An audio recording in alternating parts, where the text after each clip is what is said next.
साहेबांनी राजीनामा दिल्यापासून आज तब्बल 4 ते 5 वर्षानंतर पुनश्च भैयासाहेब हे विधान परिषदेच्या आमदारकीची सूत्र हातात घेणार आहेत. नंदुरबार शिवसेनेमध्ये काय जल्लोष आहे, कशा प्रकारचं वातावरण आहे? साहेबांनी वेळोवेळी शब्द दिला होता, तो आज पूर्वपदास आहे. काय परिस्थिती आहे नंदुरबार? आज फक्त भैयासाहेब आमदार नाही तर नंदुरबारचा प्रत्येक शिवसैनिक, जिल्ह्याचा प्रत्येक शिवसैनिक आज आमदार झालेला आहे असं म्हटलं तरी वावगं ठरणार नाही. एकनाथ शिंदे साहेबांनी जो शब्द दिला तो आज त्यांनी पूर्ण केला. जाहीरपणे 20,000 लोकांच्या समोर सांगणारा माणूस होता. एकनाथ शिंदे साहेब होते की मी तुम्हाला आमदार करेल, आणि तो शब्द साहेबांनी आज पूर्ण केला. म्हणून नंदुरबार जिल्ह्याच्या वतीने आणि शिवसेनेच्या वतीने मी साहेबांचं मनापासून आभार व्यक्त करतो. मी साहेबांना एकच सांगतो की हा भगवा झेंडा हा शिवरायांचा भगवा झेंडा आहे, हा शिवसेनेचा भगवा झेंडा आहे. हा जिल्ह्याच्या शिवसैनिकांनी आता हातात घेतलाय तर तो खाली पडणार नाही, तो सातत्याने आसमानात फडकत राहील असं वचन मी जिल्ह्याच्या शिवसेनेच्या वतीने आपल्याला देतो. धन्यवाद. साहेबांनी उद्धव साहेब असतानाही प्रवेश केला होता, त्यावेळेस अशाच प्रकारे शब्द दिले गेले होते, परंतु ते पूर्ववत झाले नाही.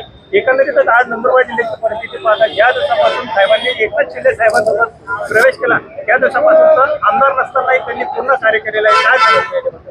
आमदार नसतानाही 5 वर्षामध्ये कधी असं वाटलं नाही की भैयासाहेब आमदार नाहीयेत.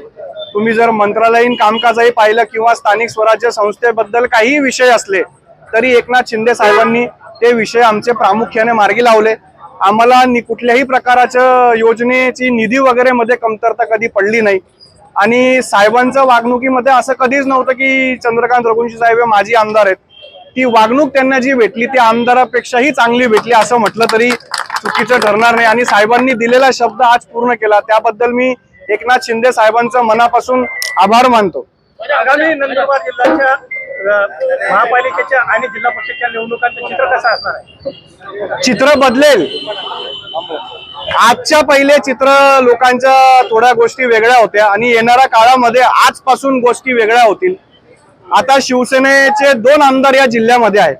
पहिले लोकांना असं वाटायचं की शिवसेना संपली, शिवसेनेचं काही नाही असं सांगितल्यावरही शिवसेनेचा सामान्य कार्यकर्ता काय करू शकतो हे निवडणुकीत आम्ही दाखवलं. आज तर शिवसेनेचे 2 आमदार या जिल्ह्यामध्ये आहेत. स्थानिक स्वराज्य संस्थेमध्ये 50% ची भागीदारी शिवसेनेची असेल.